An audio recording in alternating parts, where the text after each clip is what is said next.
بسم اللہ الرحمن الرحیم۔ لیکچر نمبر 11، جماعت دہم اسلامیات، سورۃ الاحزاب، سبق نمبر 2، الدرس الرابع بے۔ آج ہم لیکچر نمبر 11 میں آیت نمبر 18 اور 19 پڑھیں گے۔ یہ آیت نمبر 18 اور 19 ہمارے ایکسرسائز میں سوال نمبر 3 کا جواب بھی ہیں۔ تو پیج نمبر 31 پر آپ السوال الثالث تیسرا سوال دیکھیں گے کہ ان آیات میں جہاد میں رکاوٹ ڈالنے والوں یعنی المعوقین کے بارے میں کیا فرمایا گیا ہے۔ اس کے آگے پیج نمبر 30 لکھ لیں گے۔ اب پیج نمبر 30 پر آئیں گے اور آیت نمبر 18 دیکھیں گے۔ یہاں سے آپ لوگ بریکٹ لگاؤ گے، اوپر 3 لکھو گے، سرکل لگا دو گے۔ اب سوال نمبر 3 کا جواب دیکھیں گے مکمل۔ بسم اللہ الرحمن الرحیم۔ قد یعلم اللہ المعوقین منکم والقائلین لإخوانهم هلم إلينا ولا يأتون البأس إلا قليلا أشحة عليكم فإذا جاء الخوف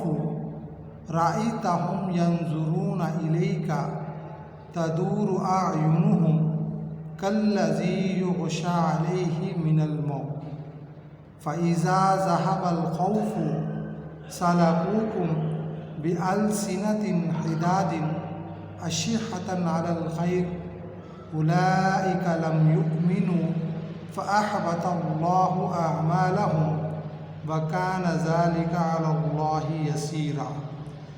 یہاں پر آ کر آپ بریکٹ بند کریں گے،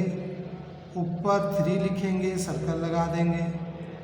اب بیٹا اس آیت نمبر 18 اور 19 کے ترجمے کو سوال نمبر 3 کے جواب کے لیے آپ ہائی لائٹ کر لیں گے۔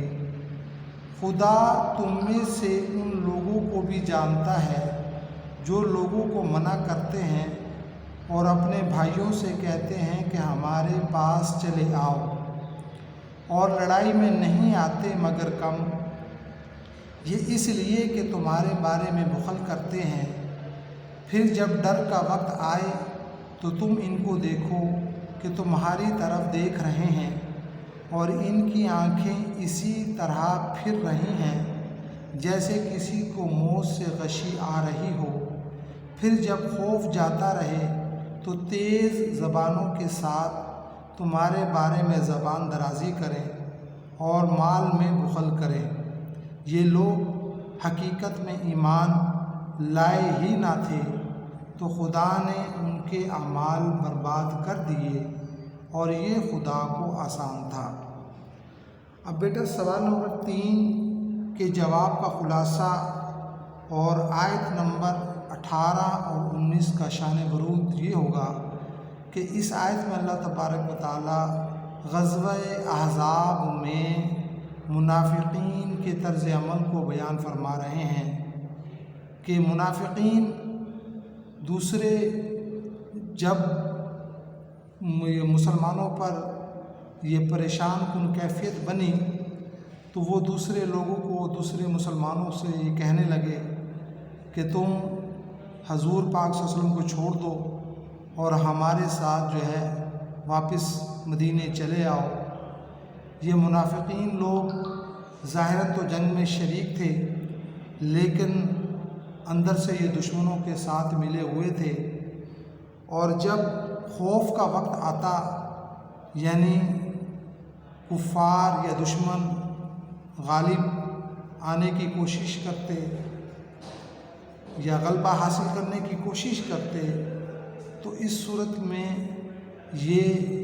آنکھیں گھما گھما کر حضور پاک صلی اللہ علیہ وسلم کی طرف دیکھا کرتے تھے اور ان کی حالت ایسی ہو جاتی جیسے کسی پر موت کی وجہ سے بے ہوشی طاری ہو۔ اور پھر اگر خوف کا وقت جاتا رہے یعنی مسلمان غلبہ پانا شروع ہو جائیں تو پھر یہ لوگ فوراً آ جاتے اور حضور پاک صلی اللہ علیہ وسلم کو اپنی حمایت کا یقین دلاتے تاکہ وہ مال غنیمت جو ہے وہ حاصل کر سکے۔ اللہ تعالیٰ فرماتے ہیں کہ یہ تو ایمان لائے ہی نہ تھے، یہ تو کافر تھے، اور انہوں نے جو جنگ میں شریک ہو کر جو احسان کیا ہے اللہ تعالیٰ نے ان کے یہ اعمال بھی جو ہے وہ برباد کر دیے ہیں۔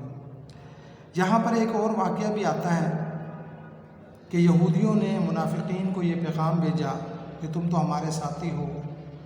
اور تم مسلمانوں کا ساتھ چھوڑ دو، اگر ابو سفیان نے تم پر غلبہ پا لیا تو وہ تم میں سے کسی کو زندہ نہیں چھوڑے گا۔ عبداللہ بن ابی جو منافقین کا سردار تھا، جب اس نے سنا تو یہ مسلمانوں کو اور اپنے رشتہ داروں کو ورغلانے لگا کہ دیکھو ابو سفیان زیادہ طاقتور ہے، ہم ان کے مقابلے میں نہیں لڑ سکتے، اس لیے بہتر یہی ہے کہ واپس مدینے کو جو ہے لوٹ جائے۔ اب بیٹا یہ لائنیں لگا لیں آپ، قد یعلم اللہ المعوقین منکم، یہاں پر لائن لگاؤ، اس کا ترجمہ خدا تم میں سے ان لوگوں کو بھی جانتا ہے جو لوگوں کو منع کرتے ہیں، یہاں پر لائن لگا لو، والقائلین لاخوانہم ہلم الینا، یہاں پر لائن لگاؤ، اس کا ترجمہ اور اپنے بھائیوں سے کہتے ہیں کہ ہمارے پاس چلے آؤ، یہاں پر لائن لگا لو، ولا یأتون الباس الا قلیلا، یہاں پر لائن لگاؤ، اس کا ترجمہ اور لڑائی میں نہیں آتے مگر کم، یہاں پر لائن لگا لو، اشحۃ علیکم، یہاں پر لائن لگاؤ گے، اس کا ترجمہ یہ اس لیے کہ تمہارے بارے میں بخل کرتے ہیں، یہاں پر لائن لگا لو گے، فَإِذَا جَاءَ الْخَوْفُ، یہاں پر لائن لگاؤ گے، اس کا ترجمہ پھر جب ڈر کا وقت آئے، یہاں پر لائن لگا لو، رَأَيْتَهُمْ يَنْظُرُونَ إِلَيْكَ، یہاں پر لائن لگا لو، اس کا ترجمہ تو تم ان کو دیکھو کہ تو وہ تمہاری طرف دیکھ رہے ہیں، یہاں پر لائن لگا لو، کالذی یغشی علیہ من الموت، یہاں پر لائن لگا لو، اس کا ترجمہ اور ان کی آنکھیں اسی طرح پھر رہی ہیں، تدور اعینہم پر لائن لگا لو گے پہلے، اس کا ترجمہ ہے اور ان کی آنکھیں اسی طرح پھر رہی ہیں، یہاں پر لائن لگا لو گے، آگے کالذی یغشی علیہ من الموت، یہاں پہ لائن لگاؤ گے، اس کا ترجمہ جیسے کسی کو موت سے غشی آ رہی ہو، یہاں پر لائن لگا لو گے، آگے فَإِذَا ذَهَبَ الْخَوْفُ، یہاں پر لائن لگاؤ گے، اس کا ترجمہ پھر جب خوف جاتا رہے، یہاں پر لائن لگا لو، سَلَكُوكُمْ بِأَلْسِنَةٍ حِدَادٍ، یہاں پر لائن لگا لو گے، اس کا ترجمہ تو تیز زبانوں کے ساتھ تمہارے بارے میں زبان درازی کریں، یہاں پر لائن لگا لو، اشحۃ علی الخیر، یہاں پہ لائن لگاؤ، اس کا ترجمہ اور مال میں بخل کریں، یہاں پہ لائن لگاؤ، اولئک لم یؤمنوا، یہاں پر لائن لگاؤ گے، اس کا ترجمہ یہ لوگ حقیقت میں ایمان لائے ہی نہ تھے، یہاں پر لائن لگا لو گے، فأحبط اللہ اعمالہم، یہاں پر لائن لگاؤ گے، اس کا ترجمہ تو خدا نے ان کے اعمال برباد کر دیے، یہاں پر لائن لگاؤ گے، وَكَانَ ذَلِكَ عَلَى اللَّهِ يَسِيرًا، یہاں پر لائن لگاؤ گے، اس کا ترجمہ اور یہ خدا کو آسان تھا، یہاں پر آپ لوگ لائن لگا لیں گے، وَمَا عَلَيْنَا إِلَّا الْبَلَاغُ۔